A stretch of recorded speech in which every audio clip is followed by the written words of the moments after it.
My original video that I did on this one had the blood red furniture on it, the blood red stock, the blood red grip, all that crazy stuff.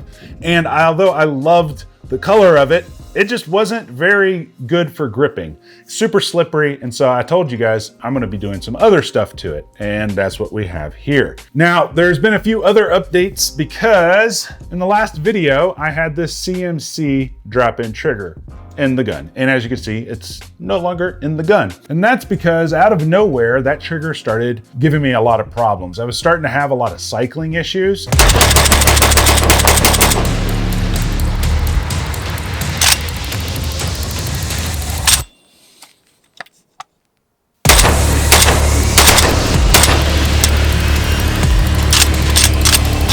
And I thought it was due to this gas system that's on here now, which we're gonna cover that here in a second. And then it started binary firing on me. And for those of you that may not be familiar with binary fire, that's where you pull the trigger, it breaks, and then when you reset, it'll break again. So that's might be fun for some people, but that's super unsafe. Therefore, I took it out. I wrote CMC an email. They told me to send it somewhere, but I haven't had a chance. So I went out and got one of the ALG AK triggers because so many of you guys in the comments of my previous videos said, check out the ALG trigger. So that's what I did. Also got a couple of other things that we're gonna be taking a look at today. We got this new Midwest Industries M-LOK handguard. This is the extended Gen 2.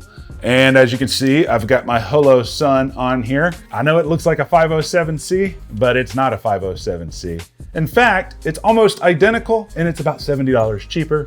And we're gonna talk about that here in a second as well. We're also gonna be taking a look at a different mount, also from Midwest Industries, that attaches to our scope rail mount right here. And I'm gonna talk about what I think about mounting an optic on here versus up here. So let's dive up close and get into this. And then we'll go over all that cool shooting footage and talk about what my experiences have been like so far.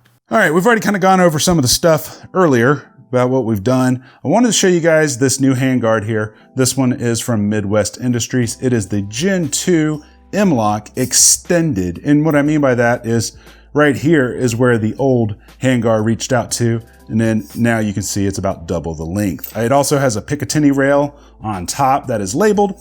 And right here, I have the Holo Sun 407C. It's not the same as the 507C. We're gonna talk more about the differences here in a minute, but I have it mounted on here. Like I mentioned earlier, I had some issues with the CMC trigger, and now I got the ALG trigger in it to see what that was like, because I'm gonna have to send back the CMC trigger. A couple of interesting things about this M-LOK handguard is it does replace your gas tube.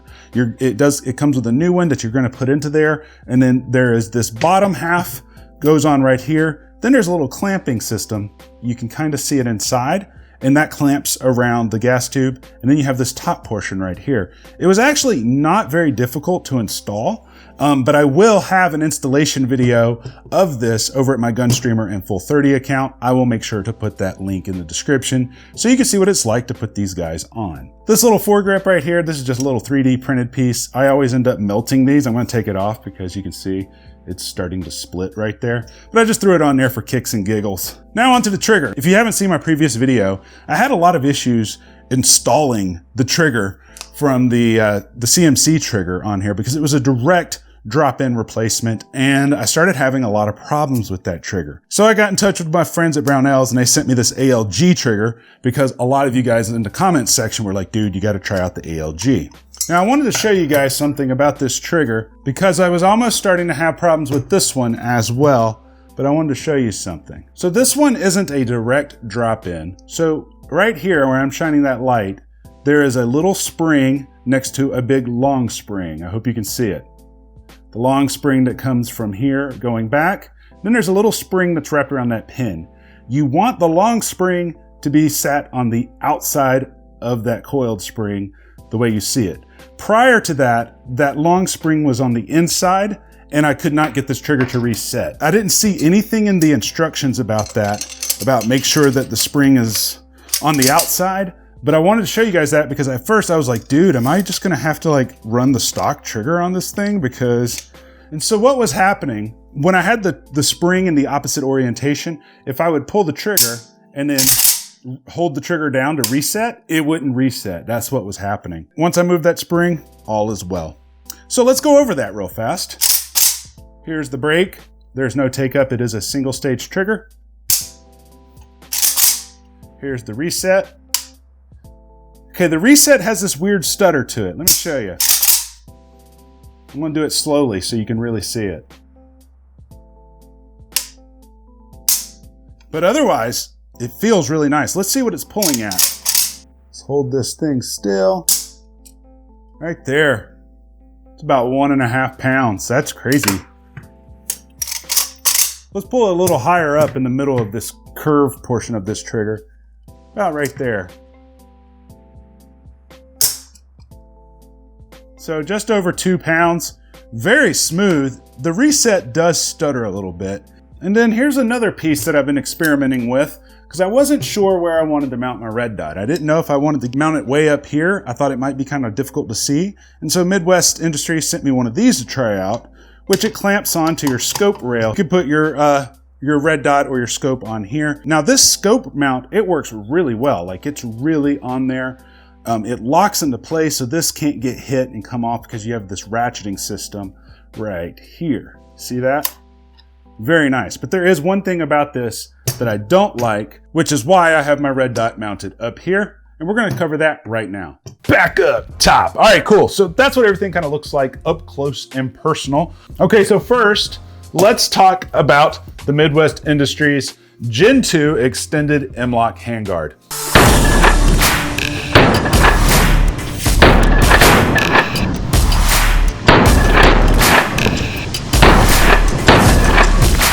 I think it's freaking awesome. However, it is really freaking heavy. I didn't expect it to be this heavy. For those of you who are gonna go watch the install video over on Gunstream or a full 30, you will see that there's a lot of parts that come with this.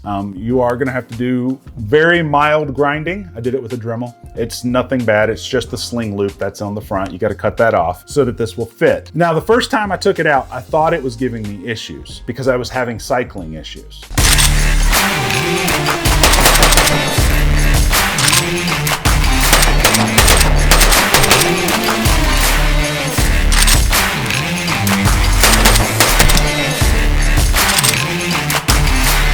Okay, that's acting really strange, huh? Let's see what we can figure out. You see that, right? Like I assumed because I put a new gas tube in here that that's what was causing it, when in fact it was the CMC trigger. Because I came home, I took that CMC trigger out, and then I put in the OEM trigger and went right back to the range and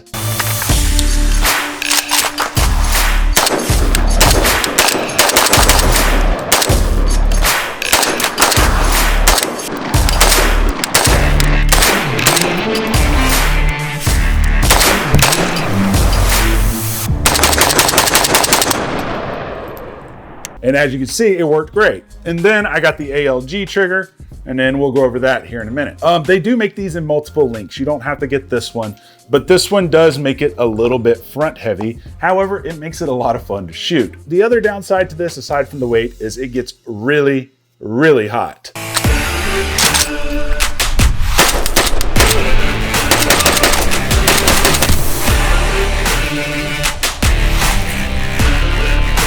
Getting hot now. As you can see in some of the shooting footage, I'm barely kind of hanging on to it like this because it was just getting super hot just doing mag dumps with it. I mean, any handguard will get hot, but this one just seemed to heat up a lot faster than the wood that's on there. So that's fairly interesting as well. But otherwise, I love everything about it. It went together exactly the way that Midwest Industries said it would. You just follow the directions and you're good to go. Moving on to this scope mount right here, like I showed you up close, I showed you how it attaches. I actually prefer the red dot on this up here instead of back here because every time you take this piece off, every time you take that piece off, you're gonna have to re-zero it when you put it back on because you don't know 100% if it's gonna be clamped on the exact same spot. However, I will say when I tested it with the red dot mounted to this, I didn't see any shifts in the zero at all. And I kind of like purposely bumped it and things like that. So while it's clamped on, it does hold zero very well, but just keep in mind if you ever need to get inside your gun to take this cover off, and then you gotta unclamp this, and then once you reclamp it, your zero is going to be gone again. So that's kind of the only downside to that. Now let's talk about the ALG trigger that I have right here. Miles better than stock trigger. But it's not quite as nice to shoot as the CMC trigger that I had in there, although I can't really speak highly of the CMC trigger because it's not working right. However, I can definitely settle for this over a CMC that doesn't work, and I can settle for this over the stock trigger. Now, I did have a few issues with this when I first installed it, which I showed you up close, right? Like my little spring was just moved over a little bit and it wouldn't reset. Every time I would bring the bolt back, the hammer would just come right back up. It wasn't locking the hammer down. And then I just looked at it and I was like, well, let's just move this spring over, and that seemed to fix it. So time will tell, you know, I hope that spring never jumps back over, but if it does, I'm definitely gonna give you guys a heads up on that. But it's just as easy to shoot fast with this as it is with the CMC. So that's always a good thing, and it's a lot cheaper than the CMC. I'll make sure to include it in the build list.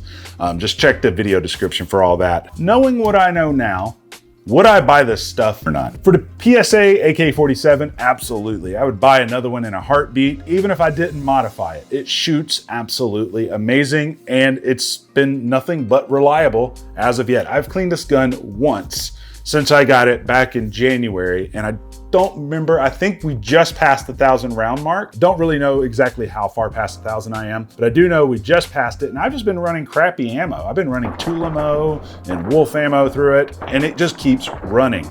The only times I've ever had any issues with this gun was when the CMC trigger started malfunctioning.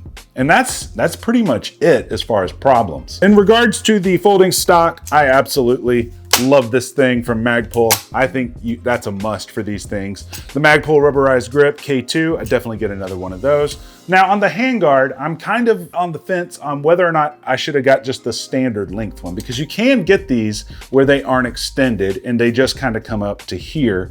I'm thinking it wouldn't be so front heavy.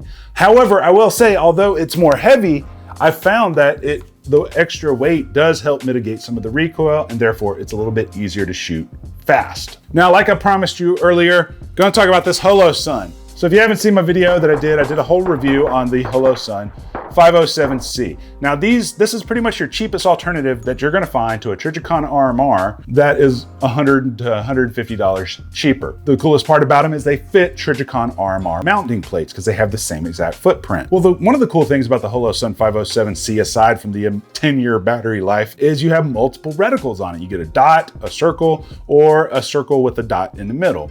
Well, I found myself really just using the dot. I mean, the circle dot and all that, those are fun, but I just didn't find myself actually using them that often. So I found this little fella called the Holosun 407C, and this thing can be had for like $229 is what I found it for. And these are more difficult to find than the 507Cs. And I'll make sure to put links down below so you guys can find them.